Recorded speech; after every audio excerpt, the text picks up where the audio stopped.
She's April. And she's Molly. And we are the Book Besties. Maybe don't look at my vagina and talk about sperm. Skenandore. Skenandore? Skenandore. No. I'm so sort of proud of you. I don't know what the point was. We're going to move on. I'm astounded that we didn't fuck that up. With our new friend and author, Amanda Skenandore. Woo-woo. Hi, Amanda. Welcome to the pod. Welcome. Any friend of Addison's a friend of ours. So she's amazing. Thank you. She is. Oh my God. Well, if she says a book is good, we trust her. She is we take her at her word. We take her at her word because let me tell you what, that girl knows her research. Mm-hmm. That girl knows her research. And I absolutely loved The War Librarian and by Addison Armstrong. If you don't know who Addison is, you're new to the pod or whatever, that's who we're talking about. And I that episode come back. Consistently say that I don't like historical fiction. And so when someone writes historical fiction that I like, I'm like, well, if they're going to recommend something else, I'm going to like that too. Time out. You say you don't like historical fiction. Tell her what your favorite book is of all time. To Kill a Mockingbird. And what is it? What is that book? Fiction. It's historical fiction. It's a pretty amazing book. That's fair. It set the bar very high. although this season I realized that I do like gothic historical fiction. Anatomy. Oh, have you read Anatomy, Amanda? It is so good. It's really good. It's YA. It's about a young girl who wants to be a female surgeon. And she wants to be a surgeon, but she's a woman. Right. And that obviously means because she has a uterus, she is not capable of this, right? Because clearly. Because owning a uterus makes us incapable of thinking. Right. Which is a common theme in your book, too. It's a really good one, but it's got a lot of spooky vibes because they're doing grave robbing, because this was like in the 1700s and they were trying to, Gotta love a good, what are they called? Resurrectionists. That's what they're called. Resurrectionists.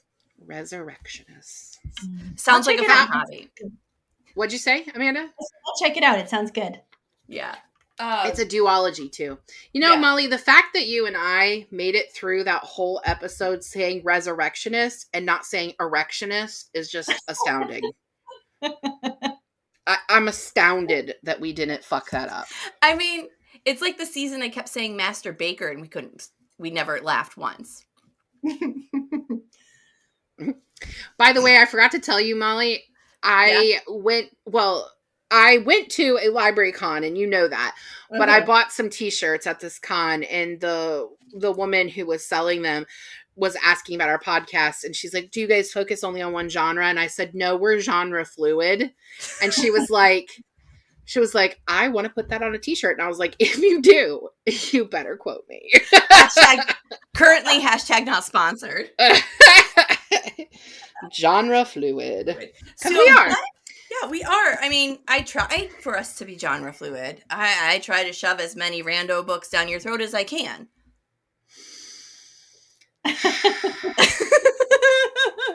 They're not all winners, Molly. They're not all winners. But I'm looking at you, Big Swiss. Okay, all I'm saying is you get a wider reading range and you get a wider prospect. That's not a word. You get a wider view of the world when you read multiple genres. I am 42 years old. I just want to read Grumpy Sunshine, Slow Burn, Open Door. Well, we have a podcast that isn't Grumpy Sunshine. Open down fine. with Katie. Go have Grumpy Sunshine with Katie. That man makes it sound like Katie and I are going to be like a couple. But I'm not. And especially since you've referred on previous seasons that we're not a lesbian couple. So that doesn't hurt my feelings at all. So, yeah. Okay. Sorry. We're not trying to ignore you, man. How about we tell you what we're actually here to talk about? This book Medicine Woman of Galveston by Amanda Skenandore. How about a bio, friend? Skenandore. Skenandore. God damn it. Okay. I said it right. She's right 1 out of 10 times. Right. I said it right before we started filming 3 times. Yeah. I'm so sort of proud of you. Skenandore. Skenandore. Skenandore. Yeah. Right? Yeah. Yeah. So is what background is that? Is it European? Is it German? No, it's an Oneida name. Oneida, the Native American tribe from Wisconsin. That's where my husband. Oh, that's awesome. Yeah, that's amazing. That's amazing. I didn't realize. It is related to the word Shenandoah. So I think when you mesh the two, maybe it was prophetic. Yeah. That's funny you say that. I'm from upstate New York, where that is like a huge part of the history. The Oneida is a huge part of like the area I grew up in. I grew up in Tioga County, New York, and so like the native tribes are a huge part of the history there. Because Owego is like, what, April? No, it's the bugs. It's the bugs. There are mosquitoes in my recording space, so if y'all see me looking around, it's because I know that they're trying to join their friends that have already bitten me. It's my brain goes to Harry Potter and Luna Lovegood going, it's the narwhals. They're everywhere. You know? That's me though. Like I am a little Luna Lovegoody. Yeah, I can be that way. Just a midge. Yeah. Would you like a bio, April? I would love that for us. Let's do that. Poor Amanda. I'm so sorry. You really should get a forewarning about this. I love your vibe. She's a fan, so she knew what she was in for. Amanda still agreed to come on. I know, for realsies. Congratulations. Hurdle 1 passed. Amanda Skenandore is an award-winning author of historical fiction. She practices advanced sciences, guys. Historical fiction and registered nurse, and is a registered nurse. Her books have been translated into multiple languages and garnished accolades from the American Library Association, Reader's Digest, Silicon Valley Readers, and Apple Books. That's a big one. That little stamp's a happy stamp. I like that you think Apple Books is the big one when she won something from ALA. Apple Books is money. ALA is all the librarians being like, approval. We'll agree to disagree. Mm-hmm. Sure. In 2024, she was awarded the Nevada Art Council Literature Fellowship. Holy cow, that's a mouthful. Her writing explores lesser-known corners of history and often includes themes of medicine, justice, and belonging. Amanda lives in Las Vegas with her husband and their pet turtle, Lenore. I love that. What kind of turtle? She's a box turtle. So she's just a little guy then. Guy, yeah. Yeah. In a big terrarium. Nice. So she's a I love happy that home. For her. I know, right? I want to be a box turtle when I come back. She's very sweet. Hey, I've moved on from the octopuses, April. Let's just be happy about that. Sure. Okay, so our main character is a trailblazer. Wait, Molly, time out. Amanda needs to give us a synopsis. And thank you for joining on Book Besties. I've been Molly Biggs. That is April Watkins. Thank you for joining in, Amanda. We'll see you guys next time. Bye! Okay, I'm just fast forwarding through everything. Let's try this again. Amanda, could you please give us a synopsis, my friend? Absolutely. So, the Medicine Women of Galveston. The year is 1900, and Dr. Tusha Hatherley, the main character, she hasn't touched a stethoscope or scalpel in years, not since a deadly accident in the operating theater left her patient dead. Now, when the story opens, she's deeply in debt and struggling to provide for her disabled son. And so she joins this snake oil salesman, this cunning and charismatic man, and his traveling medicine show. And as their caravan of wagons crisscross Middle America, hawking revivifying rattlesnake oil and miraculous corn-busting cure, Tusha finds herself part of this colorful cast of characters.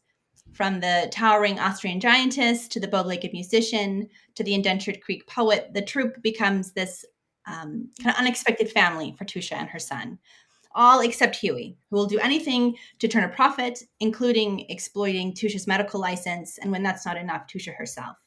Yeah. But just as she kind of gets the courage to break free from Huey Adolphus's grasp, fate intervenes, and she and the troupe are stranded on Galveston Island during the deadliest natural disaster in human history, U.S. history, I should say. And in the wake of this incredible storm, she has to summon all of her courage, her strength, her resilience to rediscover her true calling and help those she loves.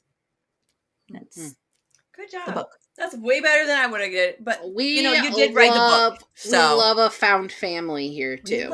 We love a found family. We love it. Mm-hmm. That's a favorite trope of the Book Besties. So we like tropes here. We're a trope. It's a favorite trope of mine too. Yeah, we love a found family. And there's definitely a great, lively cast of characters. And I do not know how you intended Huey to look, but to me, have y'all seen I want to say Danny DeVito. It was Danny DeVito, but I want to say it was like live action Dumbo. Is that what it was? That is how I kept picturing him. Like purple eyes. Okay. And just like twirling his mustache like I'm going to get all the money. Okay, you mentioned purple eyes so many times. I hyperfixated on it because ADHD. And did you know most people with purple eyes aren't actually fucking purple? It is blue and silver weeded together so much that from a distance, the eye looks purple. Did Elizabeth Taylor have purple eyes? Yeah. Any people that have, and she had blue and silver eyes. So come to find out, to truly have purple eyes, it's like genetic disorders. You have to have albinism. There was like 4 different things. I'll put my research down there because that's what I do. But it's not truly something you're born with unless you have this genetic disorder. Ooh. Thanks for making me do some science today. Love that. That's fascinating. Blue and silver. No, not really. It's unnecessary. Look at April's face. Yeah. Actually, I was just thinking that you would make a fantastic librarian. Me? Mm-hmm. No more school, thank you. No more school. It took me 10 years to get my bachelor's. No, thank you. But it'll only take you 2 to get your master's. Sure. On top of raising teens, managing a household, and pot. Yeah. 2 years is no time. Yeah. I got this, totally. If I'm going to go get my PhD, you could totally get a master's. I'm not getting my master's. And we've talked about this is not a right now conversation. Not a right now conversation. As Fair. You say, this is an off-pod conversation, Molly. Fair. Okay, let's start with questions. Let's start with questions. Again. Let's try this again. Our main character is a trailblazer. Dr. Tusha Hathaway is a doctor, but when we meet her, she is working in a factory and is frightened just by the sight of blood. Mm-hmm. We are being set up for a ride as the readers. Who, if there was anyone, inspired Tusha?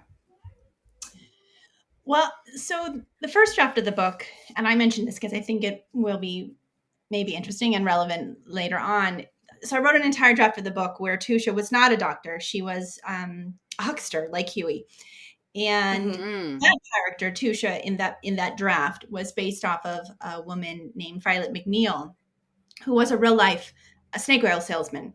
And she was kind of operating around the turn of the century and wrote a memoir in the 30s, I think, about her time in that. And so I had read that. I was so fascinated by her and by that. But then, so I'm writing this. Oh, that was interesting. Story. Yeah. It was really good because she just had all this like obviously insider information about what it was like to be a medicine. But I'm writing this story and I get to the end of the book and I see like it is just like crumbling and I'm hoping like it's going to come together. It's going to doesn't. So I step back and I'm like, this isn't working. Yes. And I need to fix it. You could have either put it away and start over or fix it. Yes. And so I kind of did a little both. I mean, it sort of essentially started over, and I started thinking about Tusha. I was like, she's just not right for this story. And so then I started thinking, well, like, what if she was a woman who wanted to be a doctor? Because like there weren't doctors in 1900 that were women, right? So I started to research that and realized, well, of course there were a couple thousand doctors that were women in the United States, like 6% of all doctors were women. And that's kind of where the new character came out. That's a higher percentage than I would assume back then. Yeah, right? It is for me too. Yeah, it really is. And I just always share this because I think it is so fascinating. So about 6% in 1900. It wasn't until after 1970 that the percentage of female physicians in the United States got above 7%. Jesus Christ. Right? Wow. So we went a really long time with very, very few women. You need to be doing these kind of info dumps on the socials. People love this shit. So, like, I thought it was really interesting that you actually referenced real universities that were not accepting women. And then there was the school. So is that a real medical school that existed at the time? It was. And a lot of what Tusha's experiences in school that you learn about later in the book, those are all drawn from these accounts. No, I 100% believe that. Like, oh yeah. Everything that happened to her, I was like, yep, that seems legit. Because why? Because men were running the show. Yep. Yeah. And that kind of shit happens. Everything that happened to Tusha, I was like, yeah, because fucking men. Yeah, like, it's just how... They're not all like that, though. No, I have to say. All men are not all like that. No, but... And I'm raising 2 little boys. They're not quite little. They're your pretty boys tall. Are... But they're, I'm raising them to be good men, but... They are. They are... That's how it changes, right? So... Yeah. But historically, men in power... took advantage of that power. Yeah. So... historically, that's what happened. As a writer, I'm super interested in names. So I'd love to hear the history of the name Tusha, because I've never heard it. It was a new name for me. Yeah, it was my great-grandmother's name, and she was born right around the time the Tusha the character. Really sweet. My great-grandmother's name was Fanny, so different families. Different families. Yeah. And I don't think I realized it was so rare. Like, I thought, I don't know, no one that I met ever heard it. Maybe. Well, both of us listened to the audiobook. I was doing both reading the physical book and listening to the audiobook. She was fucking powering through. She's a rock star. I had to pick up my pace on it a bit, so I could finish for us to. But we both heard the name and thought, that can't be the right pronunciation. I thought she was. We had to go and look to see how it was spelled, because we thought what we were hearing wasn't necessarily. You know how like an audiobook will gap sometimes, like just in the recording or whatever. I thought it was just like, and I was like, "Am I hearing things?" Yeah. Like, and I read an audiobook. So I read it, and then we were texting about it, and I was like, okay, I'm not crazy. And I read an audiobook series before. It was a trilogy, and the character's name was pronounced differently in the first book than the other 2, and it was the same audiobook narrator. So I thought maybe, like, I didn't know. So I went and I was like, nope, that is phonetically how that name would be pronounced. And I had never heard that name before. So I was like, Molly, we need to ask her where this name came from. And I kind of love that you use your great-grandmother. That's awesome. I do too. My great-grandmother, who was born around the same time, her name was Rosalind, but she's Hungarian. She was born in Hungary. So it wasn't spelled the way you would expect it to be spelled. So, because she wasn't American. But but I love that. I love that you brought in your family. That's so cool. When really we interviewed, what's his name? Anthony Mara. We interviewed him. Only man we've interviewed. So that's the only reason I'm here. Only guy we've interviewed so far. No, no, I'm sorry. Isaac came on. He doesn't count. He's not an author. He's a fellow podcaster. But Anthony Mara, when we interviewed him, another off-pod conversation later, Amanda. he named 3 characters in his book that we were talking to him about. They were the names of his great aunts. And I think that's neat. so cool. And like they were like our favorite characters. And we're like, who are these people? And he's Yeah. like, oh, they're my aunts. I based these people off Aw. my aunts. And it was like, that I makes love sense that. because we're like, That's yeah, neat. they have the most So did you personality. That makes know sense. great grandma Tusha? Did you know her? No, I think like my mom barely knew her. I think my mom was like 4 when she died.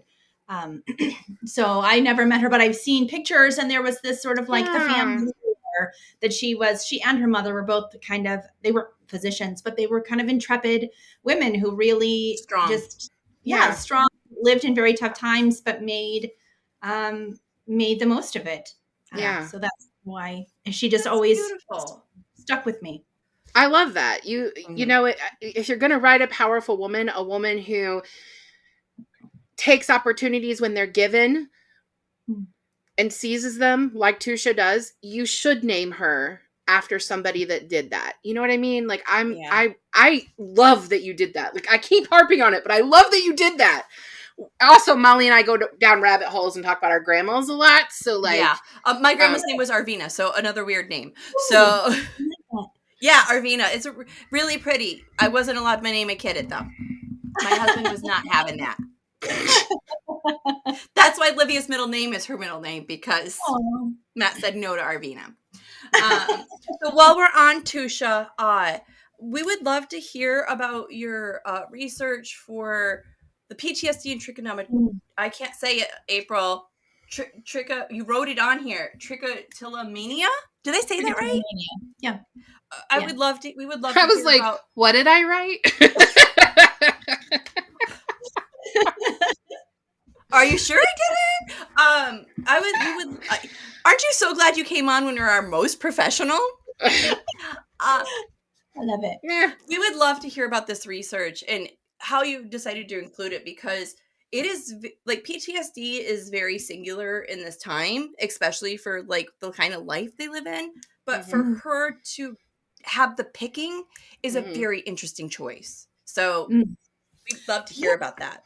So it wasn't necessarily that I didn't set out to write, like I want to write a story about a woman with PTSD, or I want to write a story about a woman with trichotillomania. But it was sort of, I guess, motivated by a couple of things. One, I needed to get right, like a woman physician who's worked right so hard as you would have had to do right, as a woman physician to just graduate, to just get that degree. To have someone go from there to this place where she's accepting the proposition of a snake oil salesman, like that has to be this pretty epic fall. So it's me thinking a fall from grace for sure. Right. Yeah. How does someone get there? How does she manage the stress and the exhaustion and the way life's beating on her? It's beautiful. It's realistic. Yeah. I've been thinking, I think especially since COVID, this has sort of just been like in the back of my mind, floating, I don't know, nebulously there about the trauma that healthcare professionals experience. And I certainly don't mean to use that word in a a lighthearted way, right? But I do think that sometimes we see terrible, heartbreaking, traumatic things. And I also think like errors in particular, right? So for Tusha, it was this error that she caused, right? She did this, and that happens. I've made medical errors. Was it really her, or was she set up?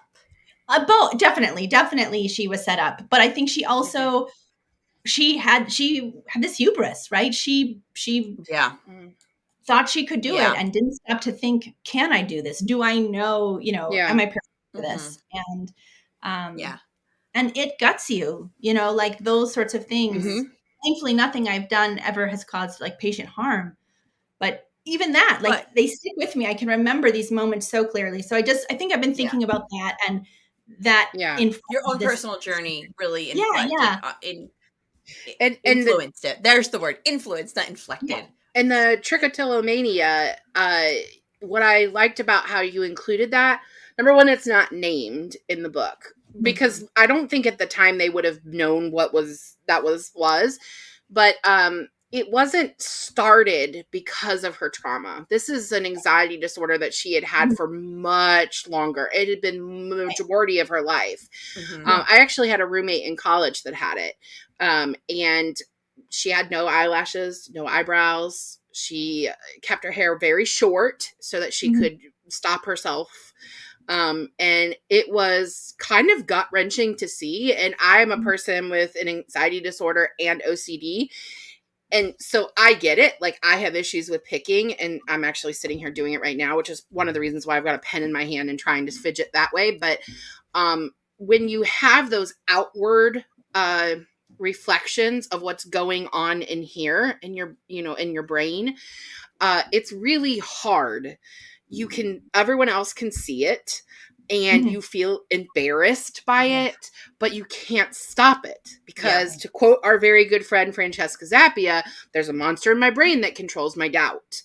And I really liked how you included her having this disorder, because it was a part of her and people loved her. And I don't want to give too much away, but there's a part where somebody says, I want all of you. I want to see all of you, not just the parts you want to show me. And like, that for me was like a point that I felt just deeply connected, because that's the kind of relationship you want when you're a person that has a mental illness. You want someone to say, I see that, and that's okay, and I'm accepting of that. And I know that that's not the central theme of this story, but that resonated with me. Same. Yeah. It's very it's hard when we present outward something that we've been internally battling with. Yeah, and for sure. Tusha really balances that well in here. I mean, she doesn't balance it well. Obviously, she doesn't fucking balance it well, because she's literally picking herself to death. But she handles it as best as she can. She still persists on. She is a strong woman. And you know what? She's still a really good mom. Yeah. And I think a lot of times when women are portrayed in books and in any type of media as having a mental illness, they neglect everything else. And Tusha doesn't do that. Children. She is such a good mom. And thanks for that, by the way. As mom, I appreciate that. I mean, that just really resonated with me. So I thank you for that. You know, and I think that in the past, like we read these stories about people, in particular in the past, right? Books said in the past, and like everyone is whole, everyone is beautiful, everyone is like unbothered. And I mean, I think that works in historical romance. I don't necessarily want the leading man to have like his teeth rotted out or boiled, but that's not what I'm writing. I want to write about. I want something that's a little bit more real and something realistic fiction. You know, because even though we didn't, like you said, they didn't call trichotillomania that in this era, it still existed. Right. PTSD still existed. And right. Absolutely. Just because we didn't have a name for it didn't mean it wasn't there. Exactly. Yeah, absolutely. You know what I mean? Yeah. Looking at you, doctors that gave me ADHD because only boys have ADHD. Circa 1993. Anyways, let's move on to the next question. Yeah. In your author's note, you say one of the reasons you decided on a medical traveling show was the Pure Food Act and Drug Act of 1906. As the local ADHD fact goblin, I gotta hear how this invisible thread led these two together. Yes, sure. You know, I'll say I've always had this sort of interest in traveling medicine shows. I think they're this quintessential part of Americana, but I knew like nothing about them. They just sort of are there in the consciousness. We just know about it. But they really exist. And so I wanted to know all about that. But in particular, the Pure Food and Drug Act was, you know, I think we think about it when we think about this act from 1906, we think about it in relation to the Jungle, Upton Sinclair's book, right? But it was also a response to these traveling medicine shows and this just patent medicine craze. You know, people were putting all kinds of things in these medicines, and they could just claim whatever they wanted. They could claim it cured everything, and there would be, you know, sometimes like really banal things in there, like bathwater or whatever, sugar, but sometimes, you know, heroin and morphine and mercury, arsenic, like toxic things, and people were dying. Kids, Coca-Cola used to have cocaine in it. Yes, sure did. Yes, and it was kind of meant as this as a patent medicine initially. Mhm. So Mhm. so the Pure Food and Drug Act is sort of this response to that, and helps tamp down on that, and is really, I would say, like the first nail in the coffin of these traveling medicine shows.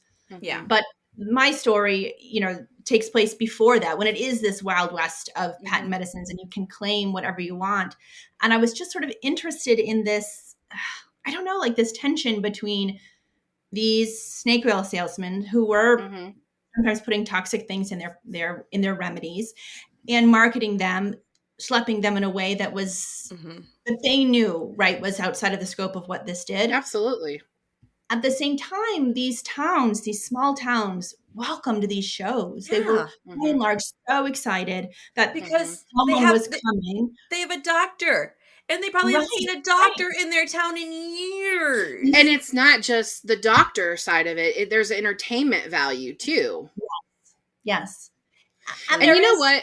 I don't think so. As we're having this conversation, when I was reading this, I was going, I don't think I knew that medicine shows were a thing. And then I started remembering, well, they're definitely a thing in Sweeney Todd. And then I'm like, but Sweeney Todd is, that's a play. It's fiction. I mean, it's based on stuff, but like it's fiction. But as we're having this conversation, I'm going, oh yeah, I did know that was a thing.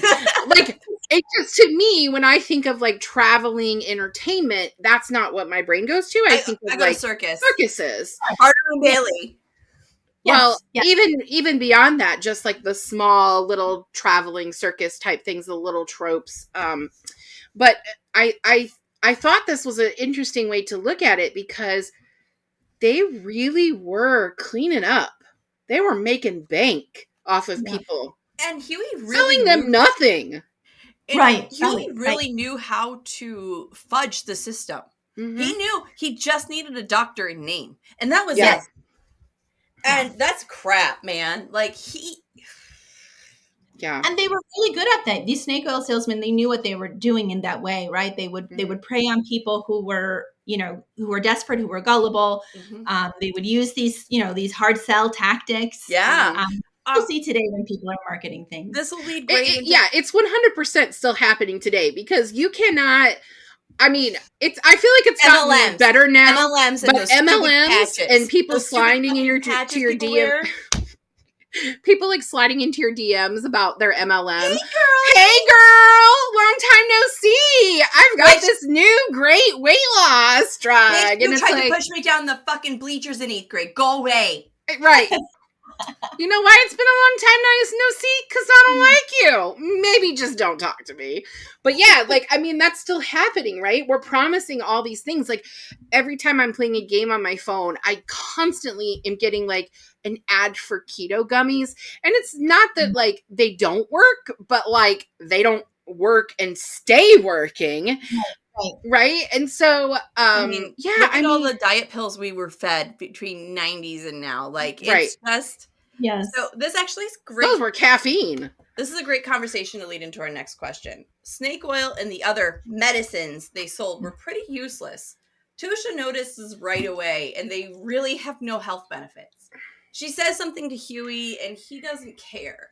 Huey's not just a con man extraordinaire, but I would say an all-around bastard of a man.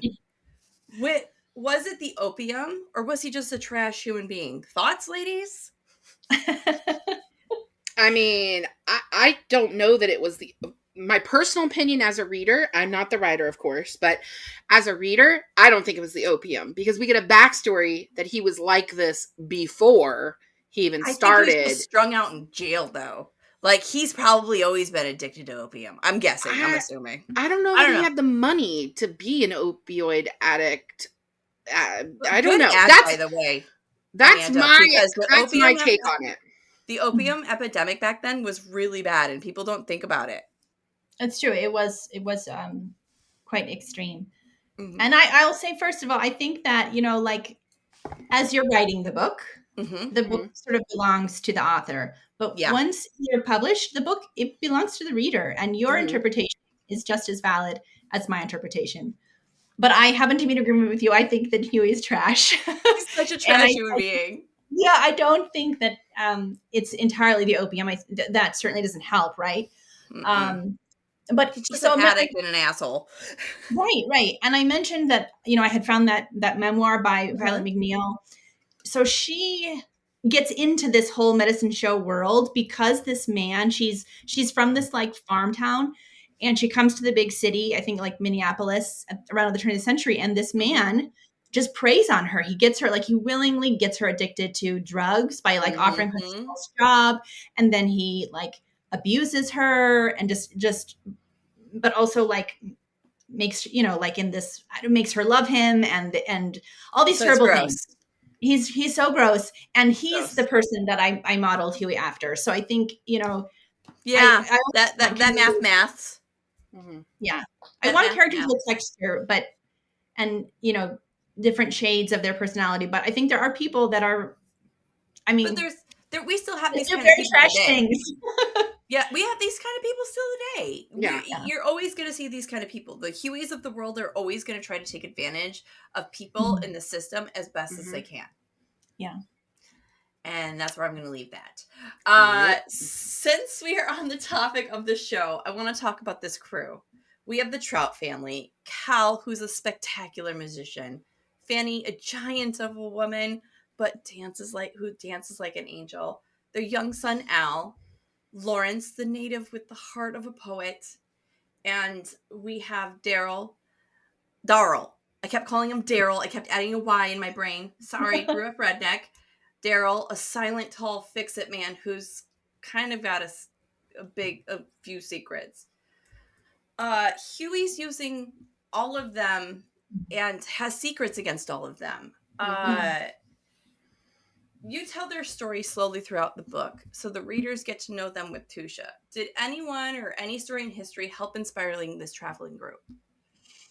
I would say there's no like one particular person or story that inspired these characters, but I was drawing from my research about the shows. We had talked about the circus just a few minutes ago. Like there was a lot of overlap between these performers, people who performed for the circus, who would go do a Wild West show, come and maybe travel with a traveling medicine show for a while. Like Harry Houdini, for example, he got his start in a traveling medicine show. So like there are these people, that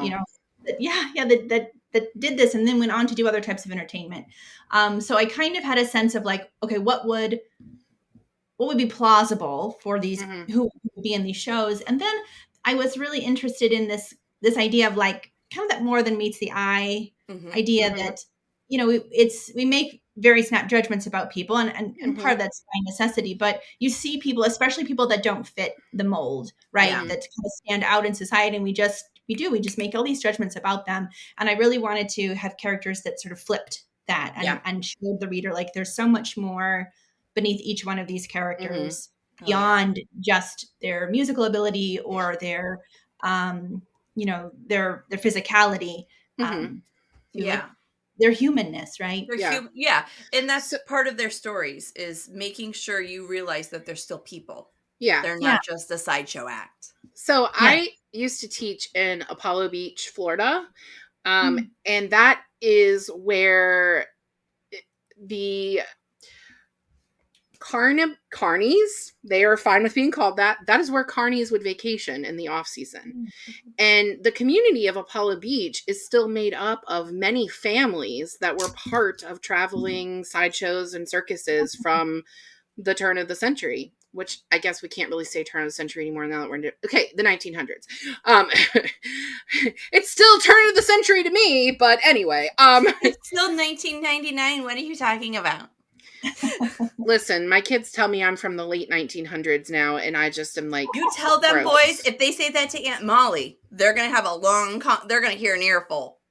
It's fine. It's fine. Whatever. I'm not bitter. I only birthed them. But yeah, so there's a lot of history in that community, and there's a lot of like nostalgia of these traveling circuses. And one of my students, her family, like that was their heritage. And so she brought in and shared with us all these photos of her family like doing this. And it's just really neat to see that history. And I think I don't know if this was just me because I was trying to picture this on a scale larger than what it was. But you know how like I'm gonna use the show is it Adams Elementary? The show that's on Abbott? now? Abbott Abbott. Elementary. Okay, you know Abbott. how there's like 5 or 6 teachers that are like the Yeah. main crew, but there's like more in the school. We So just don't see them. I kept picturing that there were more people that were part of this than just Mm. like the characters that we had wrapped up in. And I know that's not necessarily what you intended, but it's where my brain went because I was like, well, who else is going to set up the tents? And then I had to be like, okay, this is not a circus, April. I had to like rein myself in because I was like, it's not like the key cast and then the side characters. Like, this is the whole I'm trying to cast. make this a show. It's not a show. It's I not know. a show. I know. My brain was not doing it. My but, brain does that too.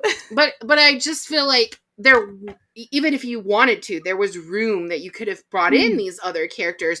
What you chose to focus on, I feel like, was really good, like, Yeah. source of what happened. And the reason I brought up Apollo Beach is because I'll have to have Molly link it below in the comments, but I think it was the bearded woman married the like tallest man.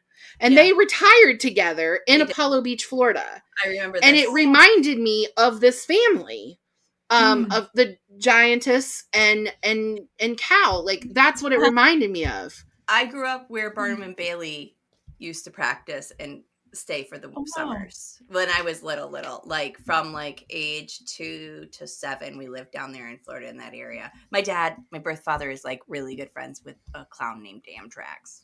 So like that, yeah, that was the clown. That's worse than fingers. That's worse than fingers. And how did I not use that on the episode? Anyways, I don't know what the point was. We're gonna move on. Tusha has to be careful about how she shares her son with the world. Toby is a special boy. Today he would be diagnosed with Down syndrome. Well, she does reference Dr. Downs, right, in the book, right. But back in Tusha's time, children that survived with Downs were sent to asylums. I'm sure this research was not pleasant for many reasons. Toby gains a special friend and a little monkey, and he becomes the reason for a lot of worry in this book. Tusha will do almost anything to keep her son safe. Adding this extra hurdle for our main character changes the story. Why add this layer? You know, this was another thing that was both, I think, like practical in terms of the structure of the story, but also personal. So again, I'm trying to figure out what is going to drive someone to make essentially like this bargain with the devil that she makes with Huey, right? Right. And I think that she might not have done it just for herself, but she would absolutely do it as a mother. That's exactly where my brain went. When I was like writing this question, I was like, there is no way to write this without this element of urgency. Yeah. Yeah. Yes. Like I just, that, so that right away, as I was reframing the story, because in the original story, she was not a mom. This new story, she just immediately was. And then I kind of went down this tangential rabbit hole, as you do when you're doing research. Yeah. Been there. This idea. Ask me about bootlegging in Vermont sometime. I love it.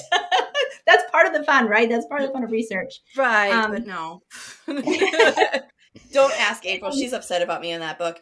Moving on. So my brother-in-law has Down syndrome, and he is, I mean, he's just the most amazing human being I've ever met. He's so kind. He's so intuitive and empathetic and just an absolute joy to be around. Most people I know with Downs are very pure humans, and they have no malice in them. You know?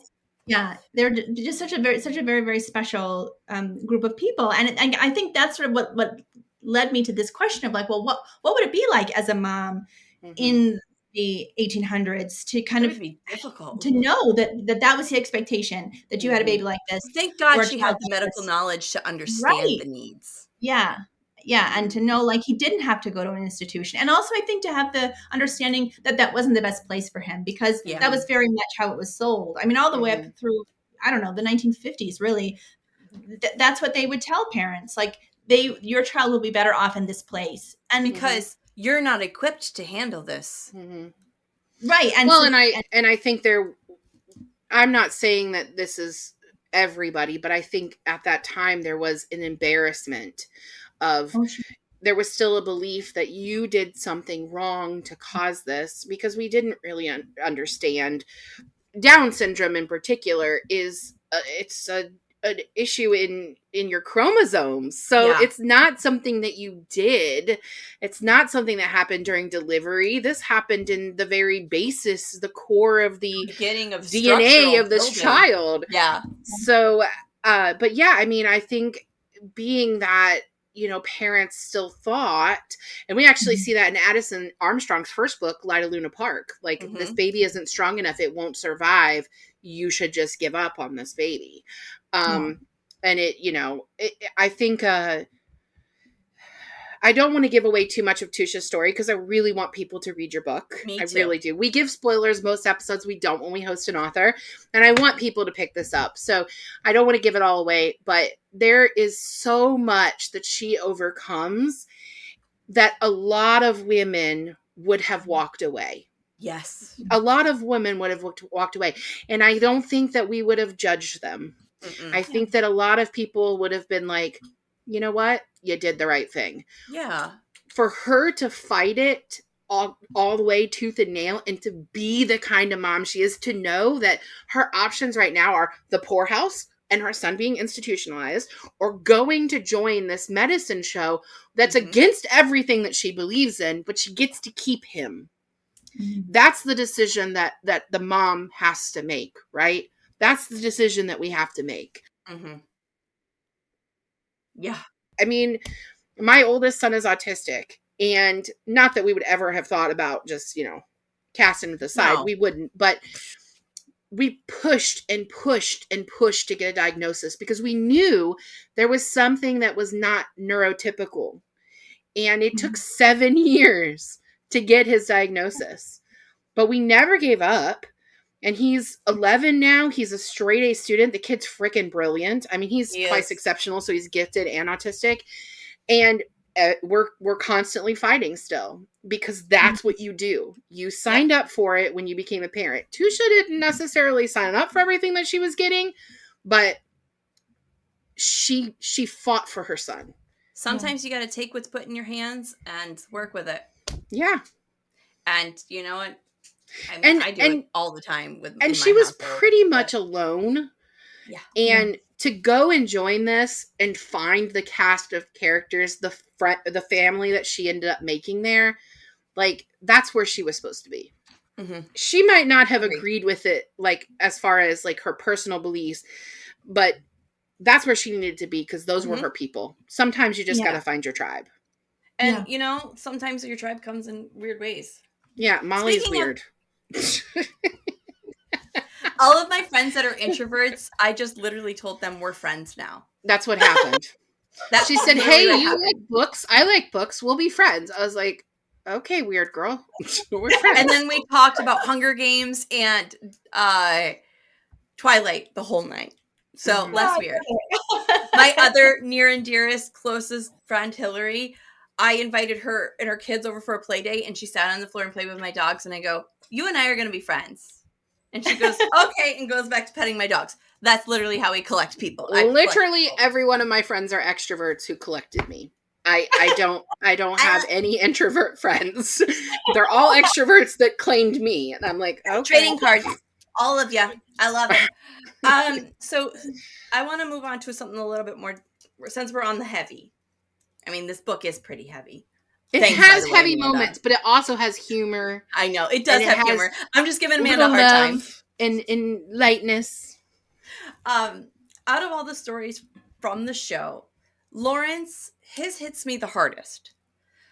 Since the effects of the Indian Removal Act / the Trail of Tears isn't something we see in fiction a lot, or or we don't think about when we read fiction in this era. Sorry, I was like, what are you saying, Molly? So we don't see the Trail of Tears spoken about in fiction, especially when it's fiction of this era. It's not something we discuss or talk about. Since this is set mostly in the West, did it feel like you had to include this when you started writing? So actually, the Lawrence, his character, kind of came from a sort of a different place in that. So Indian medicine shows, like you'd have different types of shows, right? Right. These traveling medicine shows that used a different like shtick.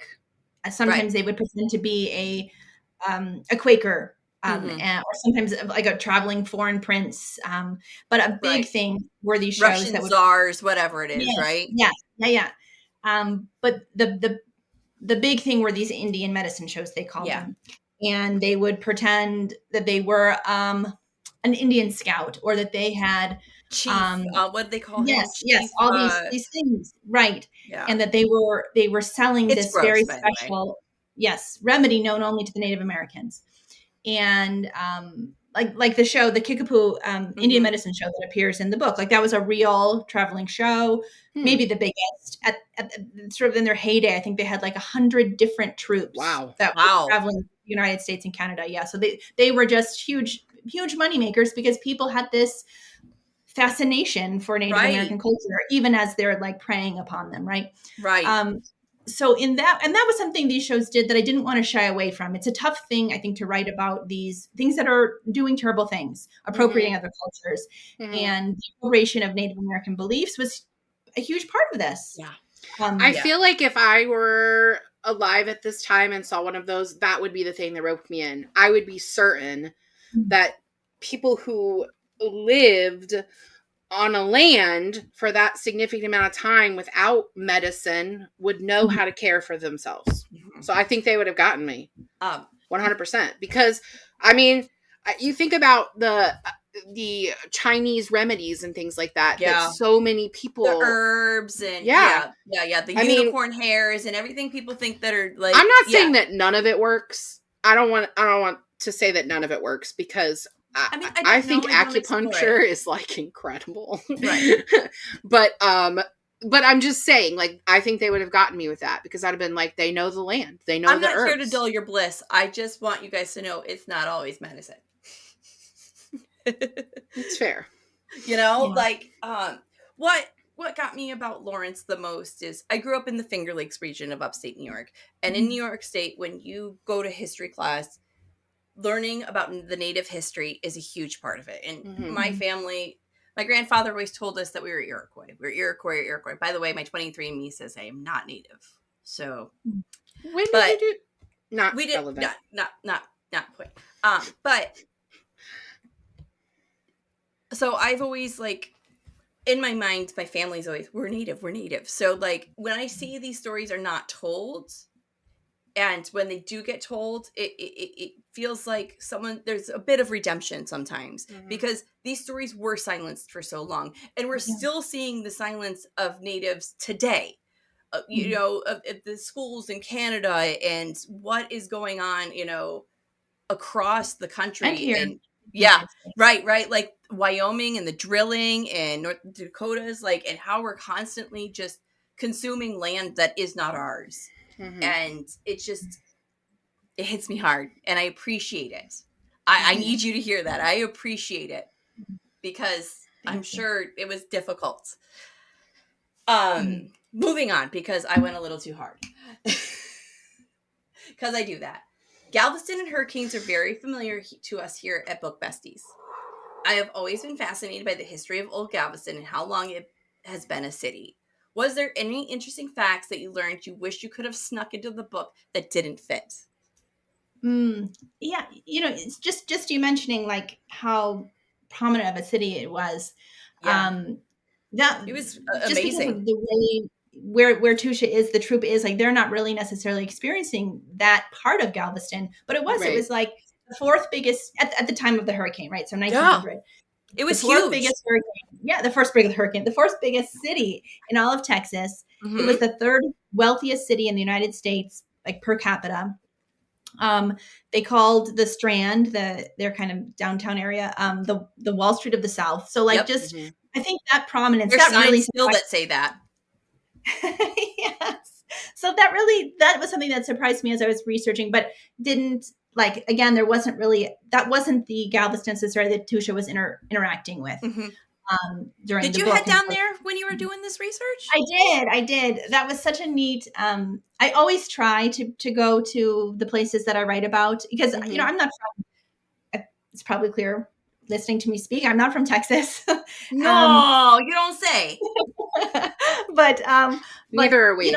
Well, actually, I am. But I mean, I lived in Texas for 12 years. That makes me part Texan, I would assume. I was born there, so by Texans, Texans will tell you I'm from Texas. I birthed 2 children there. I'm Texan by proxy, I guess. Yeah, you both definitely have more claim to Texas than I do. So that's something I really wanted. I wanted twofold. One, I wanted to go and research at the archives there. Right, there's a library that has a great archive about the storm. Yeah, and from there, I was able to. The library down there is really cool. It's beautiful. Oh my gosh, the library is so beautiful. I love it. And I was able to find something that led me to another archive at the medical college. Yeah. And that really helped me get some of the more like niche research I was trying to do, but also like little things. When I wrote the first draft of the story, I described the water around at the Gulf side of the island, or the water all around the island as like this bluish color, this bluish green. No, right. So that I go there and I'm like, this water isn't blue. No. Do you know when that's brown? That's brown. Water is brown. And when it does turn blue, like there's these drafts that bring in the pretty water. Everybody and their brother posts the pictures, like when the first snow hits, in a certain. Although I'm not totally sure that it's always been like that. It's more brown now, I think, because of all the drilling in the Gulf. But I don't think it was ever blue, like Clearwater blue. No. But it is funny to see it when it is blue. Like everybody from North Houston, like Woodlands and down, will go down to the water. It's ass to elbows trying to get to that fucking water because everybody's like, we gotta see it before it goes away. Well, what I found to be interesting, I never even thought about it being that populated in Galveston because how would people get there? Like, how would people get there? It's a really long journey from Houston on horse. No, but I mean, you need a bridge. They built one.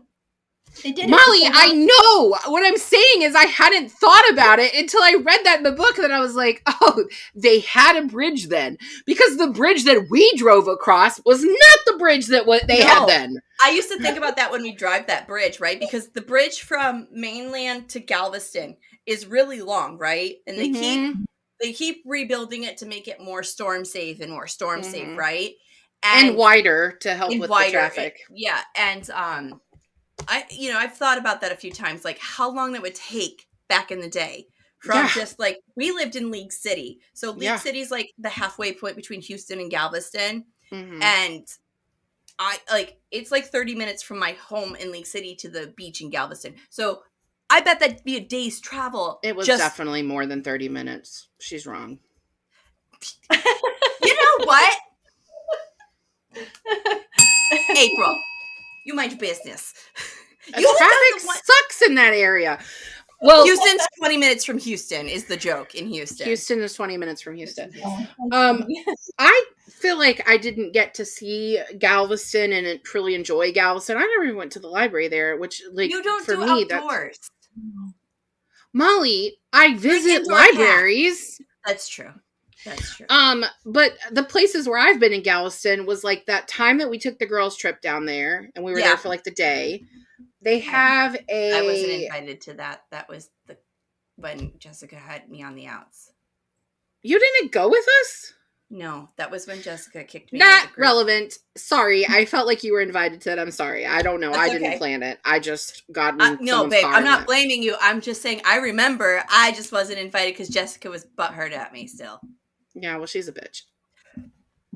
Anyway, long story. We'll fill you in later, Amanda. So, I went to. They have a Christmas Carol thing. Yes, they do. The Dickinson on the Strand. Yeah, Dickens on the Strand. I went to that, and then I was at the Coast Guard base. Like, that's the only places I've been in Galveston. I saw a cruise ship, but I never actually saw the water. Like, I never went to the beach in Galveston. You guys live so close. You were a little busy. You were kind of schooling. And I was in grad working, school. I was having a baby. Yeah, you were a little busy. Since we're on Galveston, let's talk about the hurricane. You know, keep it in our hour structure-ish. Hurricanes, I have worked several and seen the damage. Like I said, we're not strangers to them at Book Besties. No. I, too, have read The Storm of the Century by Al Roker. That's a long story. The horror of the hurricane fascinates me and terrifies me at the same time.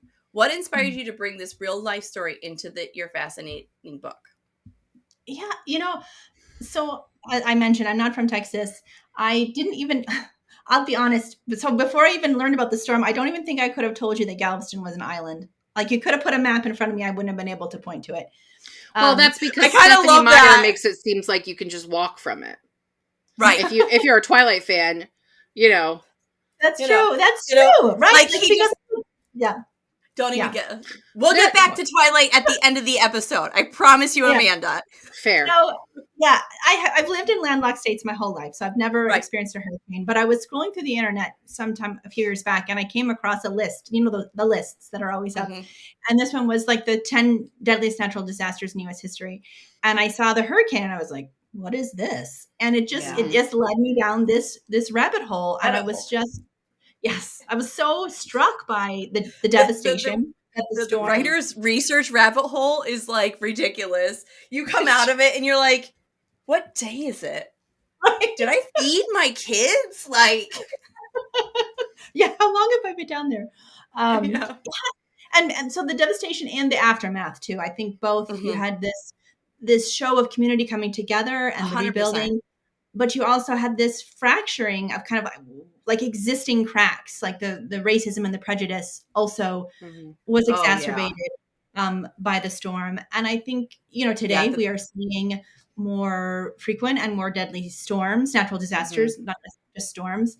And I think there's something to be learned from that, something to be learned from what happened.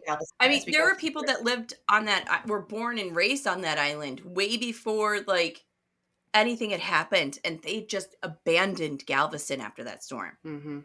Family money, family properties just left. Yeah. And as someone that worked a lot of hurricanes and I've seen a lot of damage, I saw Katrina, I saw bits of Katrina. You are never prepared. It doesn't matter if it's the 1900s or if it's 2024. There's no machines that the government runs. We are not planning these. This is just nature being nature, friends. Yeah. And at this time period, 1900, they had no warnings. And again, how do you get off the island? Like, they had a bridge, but they don't have an alert system. Like, one of the characters is like, well, we hung the flag. It's like, there's just one though? Like, we just put up one flag and everybody's supposed to know. Right. And what about our tourists? What about there's so many levels. And one of the ghost tours in Galveston, I actually haven't taken it, but I will put a link in the things if you guys ever want to go, any of the besties want to go to it. They actually talk about the hurricane and some of the people that were trapped in like the hotels and stuff. It is fascinating. And now they haunt the island? And now they fucking haunt the island.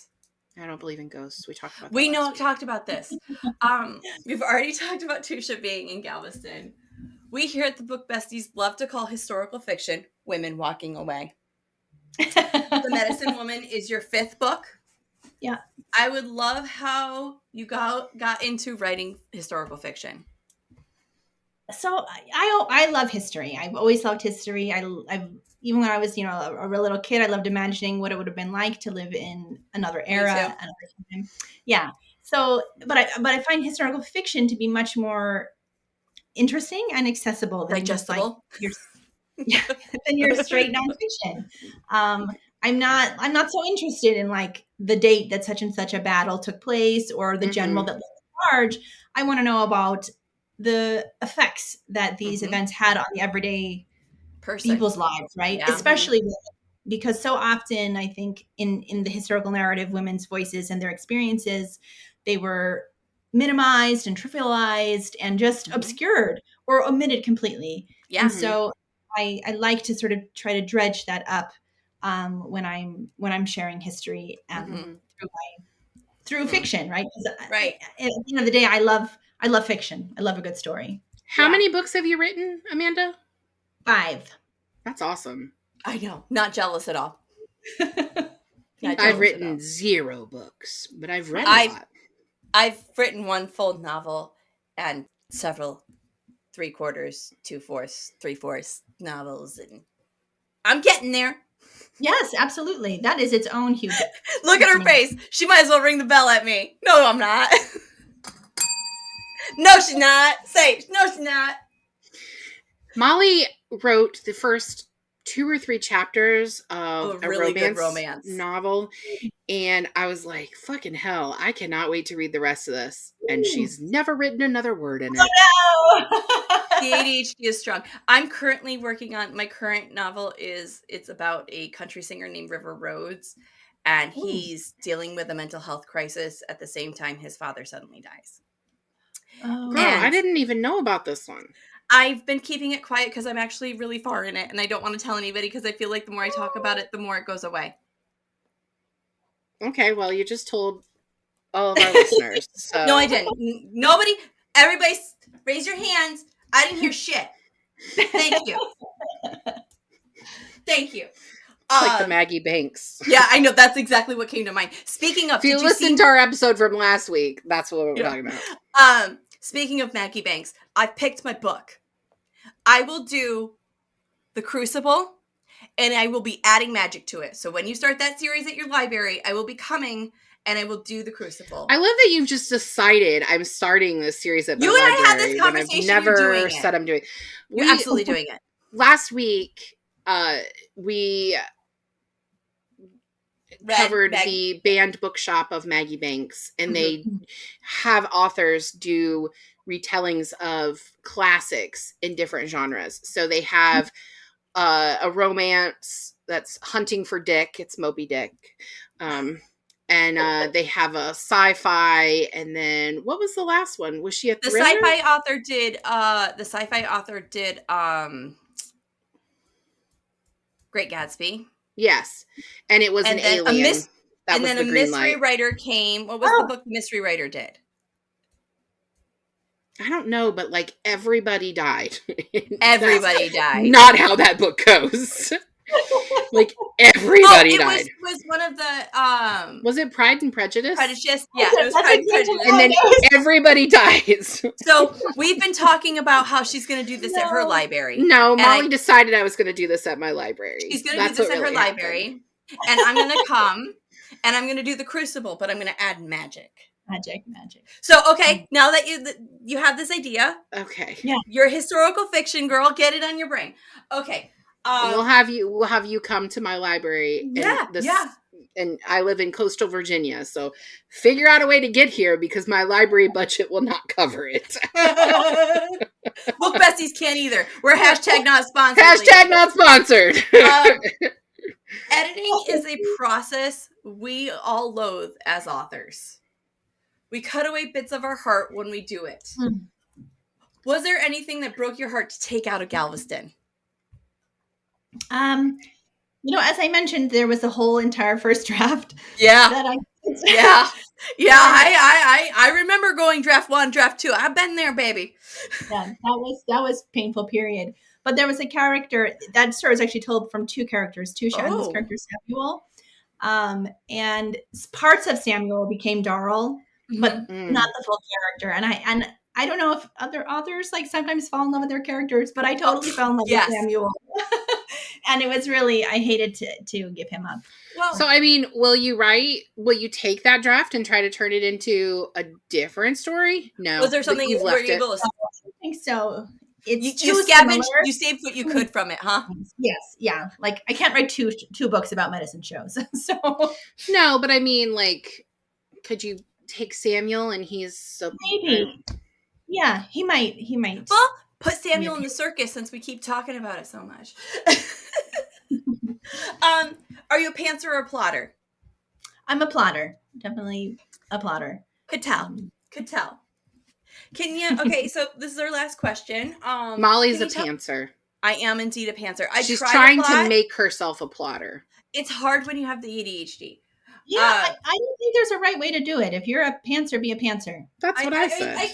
I keep She doesn't notebooks, listen to me. so like I keep track of stuff as I'm going, right? And like I have like I draw like that's like a floor plan for a house. You just can't I see love because that. it's pencil. Like so, I just do it as I go. It's Yeah. just not structured well. That's what I tell her. She doesn't listen to me. It's like, I don't listen to myself. What the even. fuck do I know? I'm only her best friend and a librarian, but And I have a master's degree in this stuff. It's fine. Can you tell us what you have coming up next? Anything you want to promote? So I'm currently working on a book. It's based on a true story about an abortion clinic that was raided by the police in 1940. But it had operated as this like open secret in the heart of downtown Chicago for a decade. Mm-hmm. And so it's about that police raid and also this like very bloody and sensationalized trial that happened afterward, as seen through the eyes of a nurse who works at the clinic. Oh, cool. Wow. And is that picked up already? Like, is it under contract or no? Yeah? So yeah, it'll be it's under contract with my current publisher, and it's congrats. due That's in 1 month. It's due in a month. Pressure. Is no that pressure. You said? Yeah. Yes. Yeah. No pressure. You're just spending your free time with us. You got it's this. Cool. It's fine.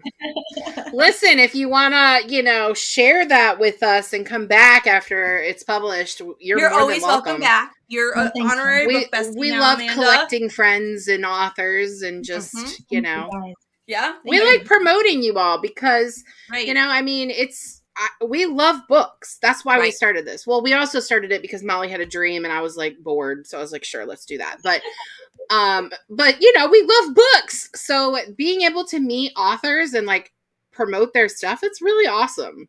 We love it. Yeah. Because we love it. Because we're you, we see the passion, we see the love. Mm-hmm. Yeah. So April, you got to hit her with the question now. All right. Here we go. Question. This has been an ongoing question on Book Besties since season 1. Do vampires have sperm? Circa Twilight, specifically. Yeah. Well, I think it's okay to just ask in general. Okay. Because Allie Hazelwood's Bride, she specifically gives a medical reason that they have children. She writes it in. It's like science the shit out of it. Yeah. She did a good job. Do vampires have sperm? Yeah. So my feeling of the Twilight vampires,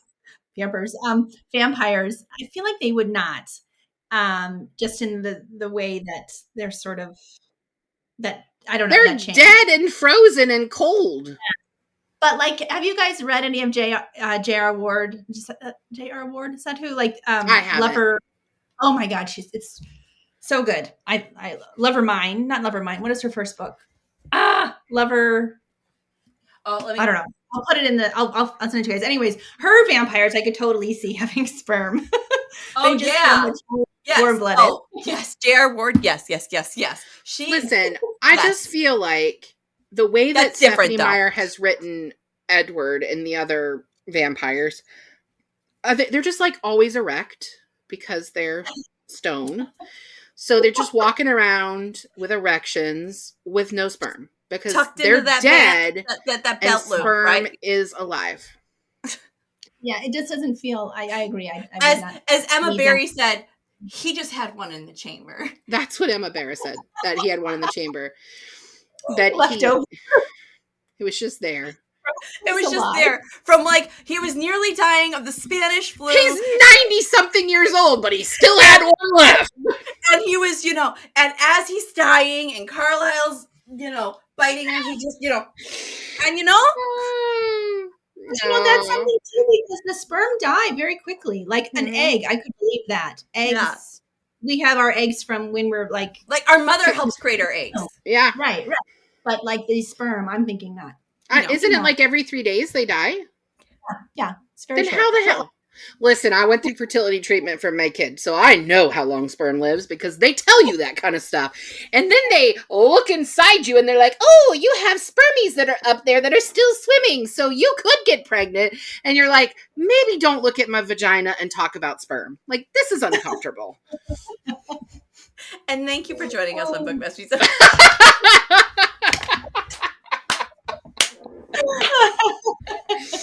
Oh my gosh. Because April's making her vagina look like a fucking cave. Anytime I see anybody do that, I think of Ace Ventura when he's trying to come out of the you know.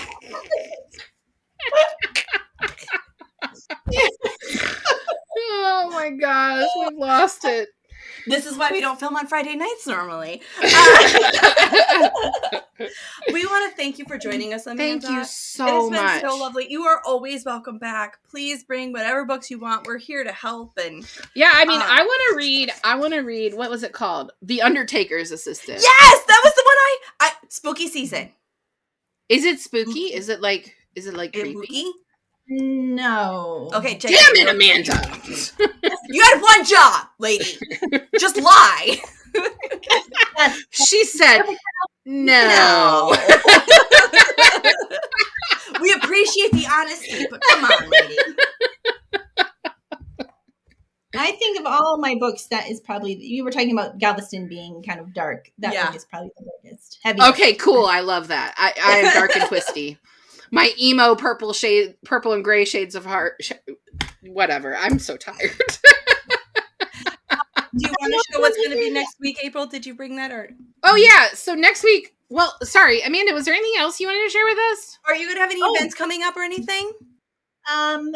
Just that if anyone is interested, go to my website. I have a newsletter where I'll put it in the things, guys. You know that. Yes. And I mean, look at this cover. You can get the wagon so right here. And if you're part because of our we're so cool, she signed it for us. Woo! I feel special. But hey, if you're still a part of our reading challenge and you haven't done Woman Walking Away, you can use this book. All right, so next week we are reading Cinderella is Dead by Kaylin Bayron, and this is a YA book. It's got like dystopian fairy tale retellings. It's got selection vibes too, and it's sapphic. So, we love a good queer book on this pod on the occasion. We love it. So anyway, Cinderella's Dead is next week, and then we get into Warm Up with Winter Reads. Winter romance. Warm up with a spicy book. All right, besties, we appreciate your time. Yes. Thank you again, Thank you so much, Amanda. We'd love to have you again. Bye. Thank you for joining us on Book Besties with special guest Amanda Skenandore. Don't forget to like and subscribe. The views discussed here are those of April and Molly and not those of anyone else. Today's book was The Medicine Women of Galveston. Your Book Besties are Molly Biggs and April Watkins.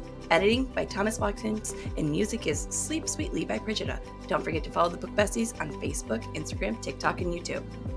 If you'd like to contact the Book Besties, please email us at bookbestiespod@gmail.com or visit us at our website, bookbestiespodcast.com. Until next time, besties, get lost in your favorite love.